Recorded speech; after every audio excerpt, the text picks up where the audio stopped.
Hey there, I'm Doug Boynton. Welcome to WHRO's Weekly Edition, the show where we wrap up all the week's news and stories into one neat, informative package. There's plenty to talk about this week, so here we go. In the next episode of our Democracy at Work series, we head to the Tazewell County community of Richlands, Virginia, where one determined woman went above and beyond to bring 911 service to her small town.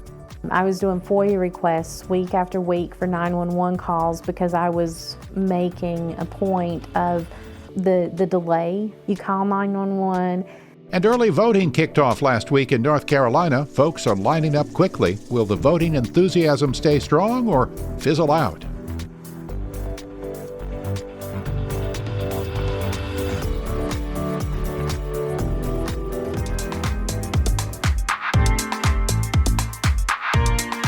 It's WHRO's Weekly Edition. James City County's board chair is eager to make things serious with Williamsburg and finalize that joint school system deal, preferably before the next school year.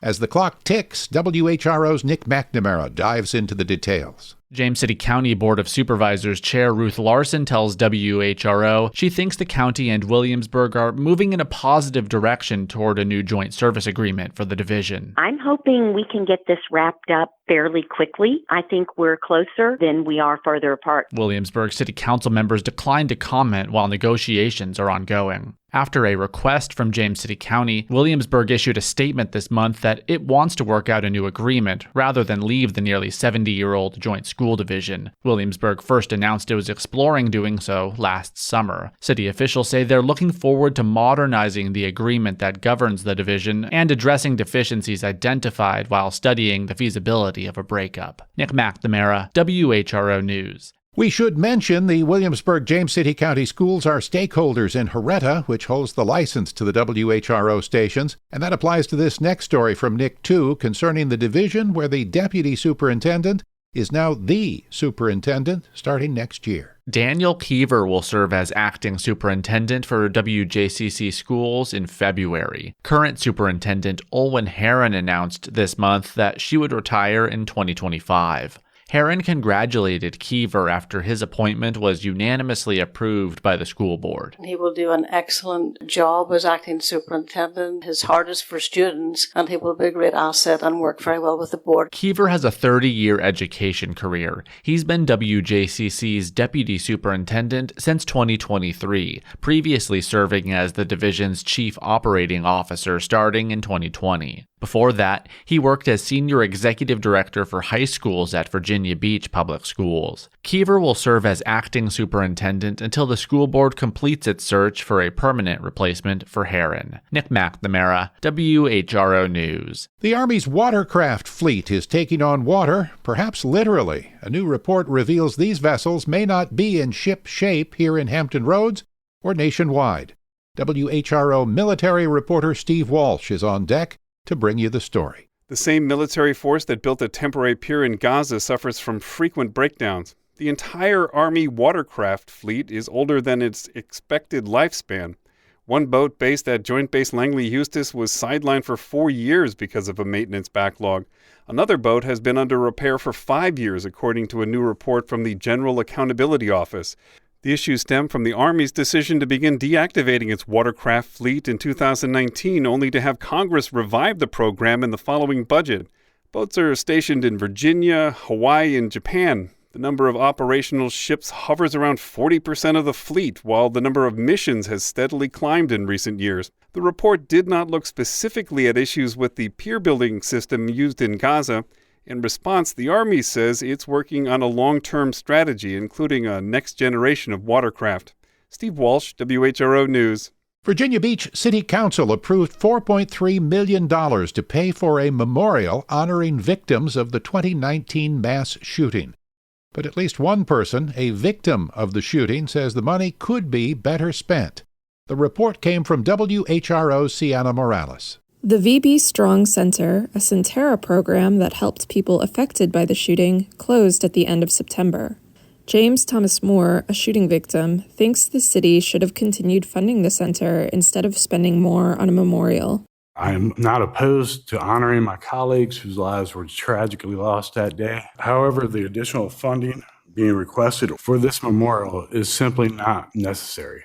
Those millions could be better spent addressing the real ongoing needs of the victims. Council set aside $9.7 million for the project last April, but the lowest construction bidder estimated a $4.3 million shortfall. Sienna Morales, WHRO News.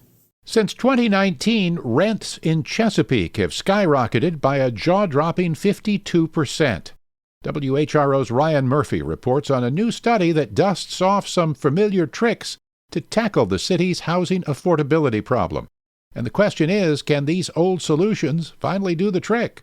The new report says Chesapeake is way behind its neighbors in allowing for and encouraging the development of apartments and condos. As a result, the city will need 15,000 new housing units to satisfy growing demand. Thaler McCormick is the CEO of housing nonprofit 4Kids and chaired the housing task force that issued the report.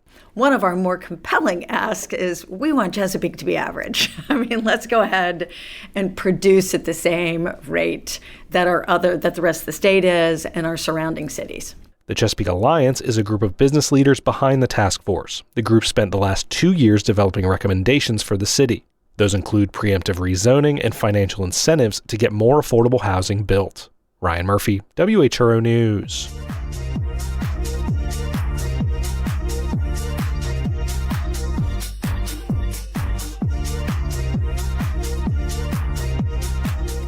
Democracy doesn't just survive on ballots alone. It thrives on year-round citizen superpowers. Civic participation is the secret sauce that holds our communities together. Case in point, in the small town of Richlands, Virginia, stay-at-home mom Laura Mallow noticed something was seriously off.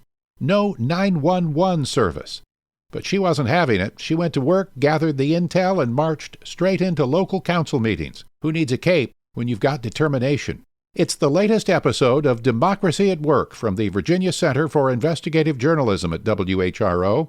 Christopher Tyree reports on how one mom dialed up change for her whole town.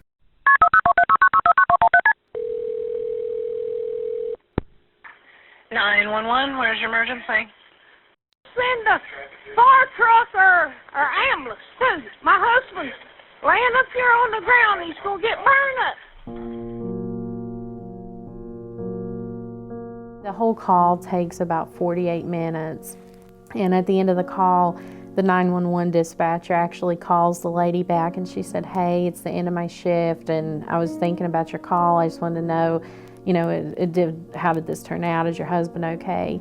And she said, "Well, Richlands finally got them dispatched out, but they're taking my husband to the morgue."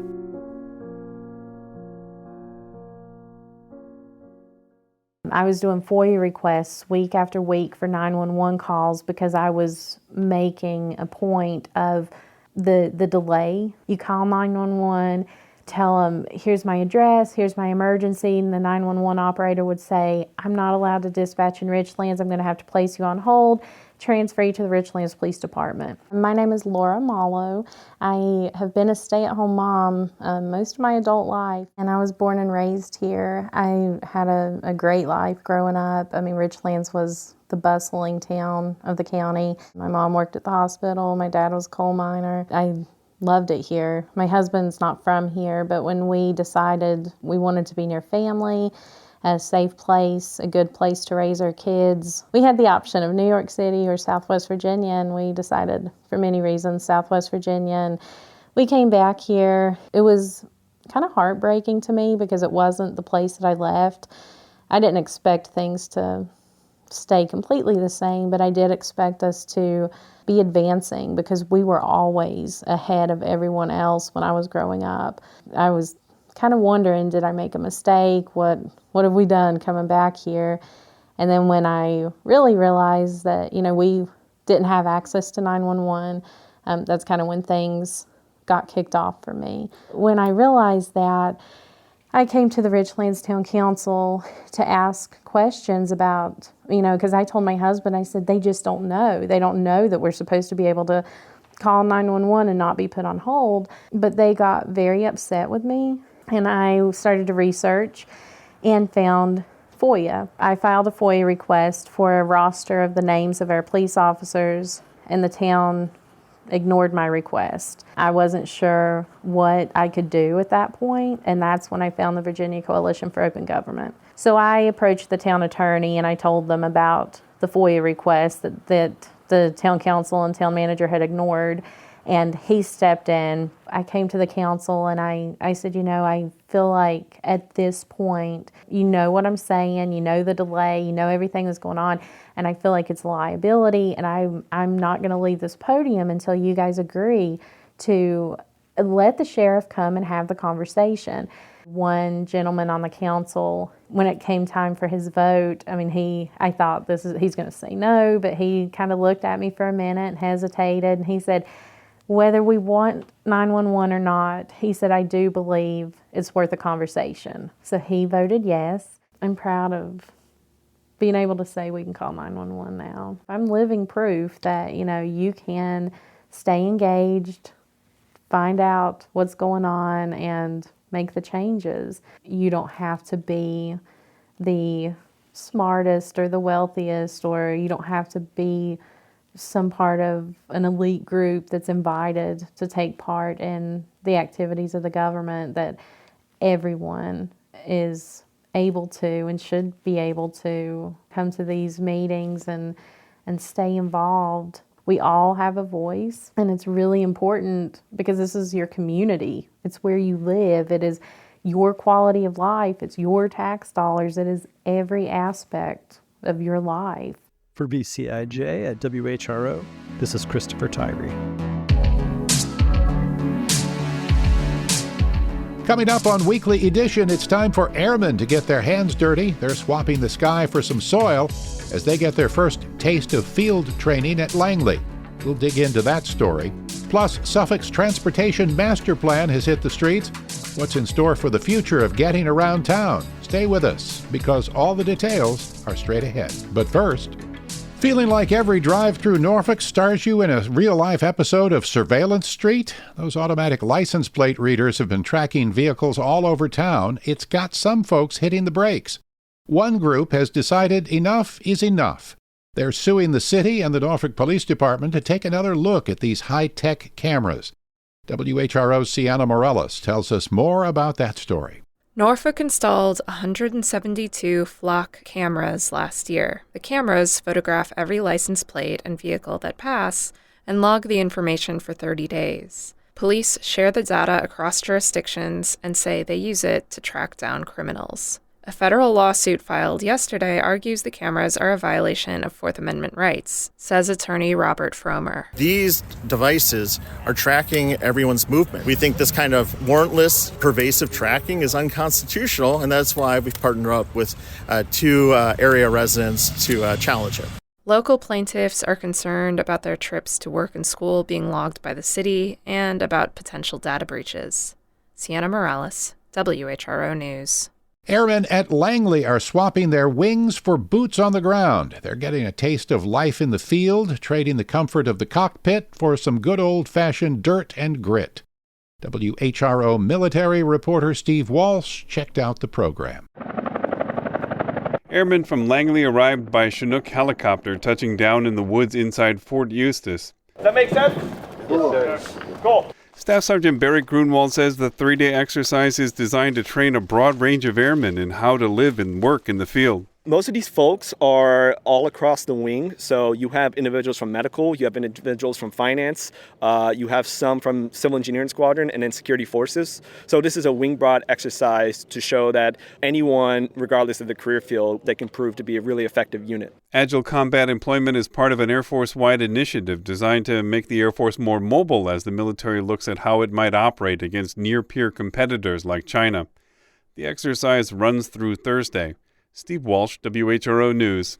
Norfolk just celebrated a milestone worth bookmarking, the 103rd anniversary of Blyden Library. From humble beginnings as a single room at Booker T. Washington High School to its current spot just a few blocks away, if walls could talk, this library has quite the story. As the city's first public library open to black residents, Blyden Library isn't just about books, it's a pillar of community and history. WHRO's Kate Nowak dives into the pages of Blyden Library's remarkable journey. Since it opened more than 100 years ago, Blyden provided information and power to the community. The library's role now includes helping locals sort through vast amounts of digital information, help with government documents and resumes, and equipping the younger generation with the history of Norfolk, including the history of Blyden itself. Here's Blyden Director Vincent Greer. I always tell the children, the world is more than this neighborhood. The world is more than Norfolk.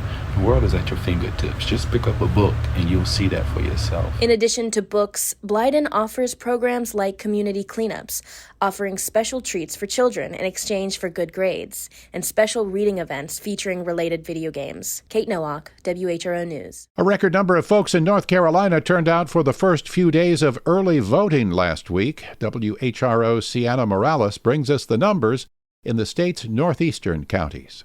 In North Carolina, more than 353,000 people voted on the first day, topping the record previously set in 2020. As of Sunday, more than 1 million people voted.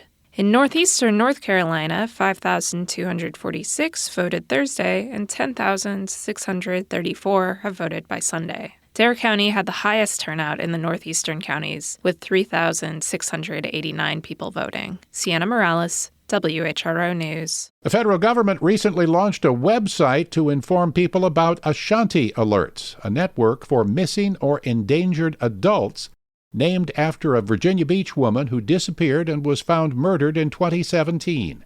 WHRO's Nick McNamara reports. The Ashanti Alert was created in 2018, named for Ashanti Billy, a 19-year-old woman from Virginia Beach who was abducted in 2017 before being found dead in Charlotte 11 days later. Her death highlighted a gap in national missing person alert systems. She was too old for an Amber Alert to be issued for her, and too young for a Silver Alert. The Ashanti Alert Act established a voluntary national communications network to try to close the gap and better notify the public about missing or endangered adults. The new site includes information about the law and the Ashanti Alert itself, as well as how to find your state's alert program. Nick McNamara, WHRO News.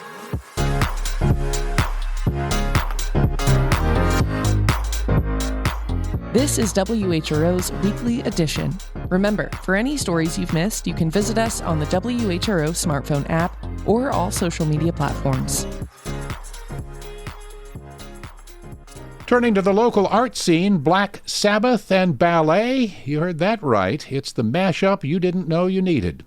Next spring, the Virginia Arts Festival is set to rock our worlds with the U.S. premiere of the Birmingham Royal Ballet's Black Sabbath, the Ballet, a symphony of shredding guitars and graceful pliés.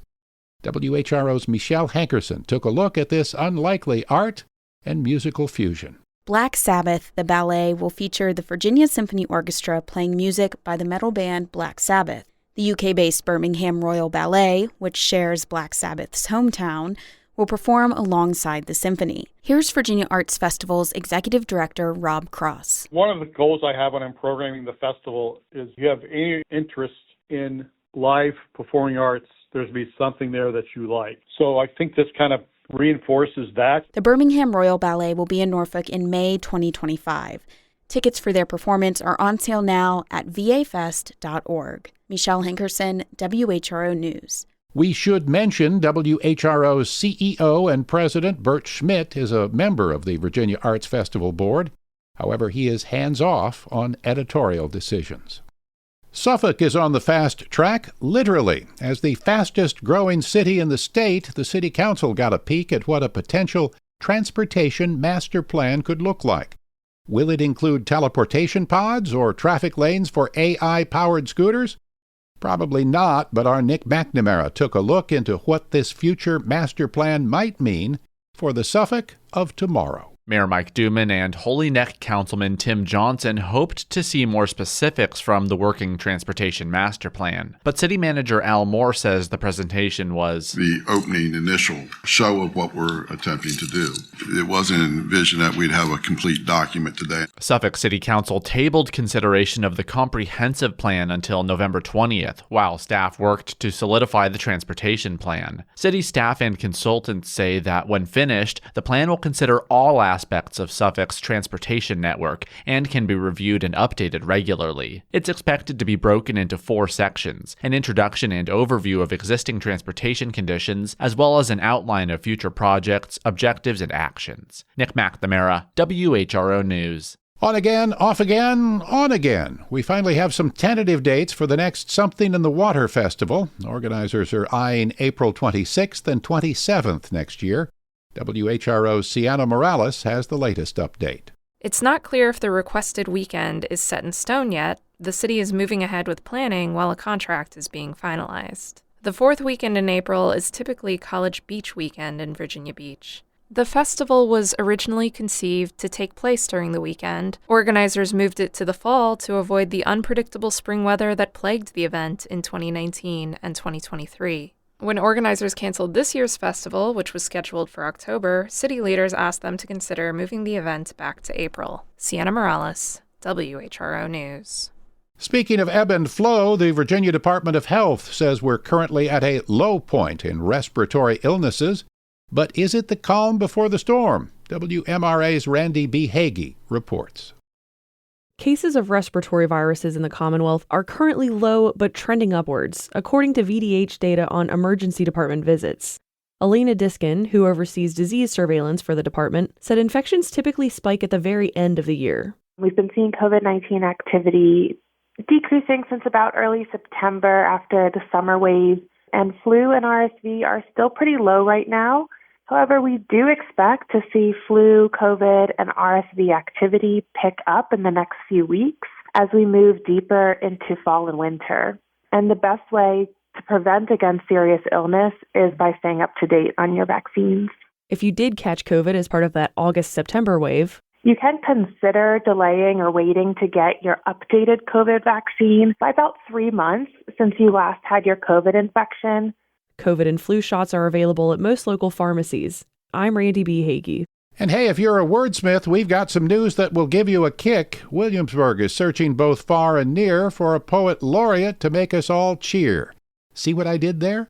We'll let WHRO's Nick McNamara take over from here. Williamsburg's looking for an engaged local poet to help champion the arts in the city and become its inaugural poet laureate. A program organized by the Williamsburg Public Art Council, the poet selected will be appointed to a 2-year term by City Council starting July 2025 and earn $1,500 per year for their service. The selected poet laureate will be expected to write and read an inaugural poem, as well as help to build networks and opportunities for poets and other artists, among other mutually agreed upon duties. Applications close December 8th, and final selections will be made in March. The chosen poet will be recommended for appointment by the City Council in April, which is National Poetry Month. Nick McNamara, WHRO News. To learn about eligibility and all that you love, just visit the site williamsburgva.gov.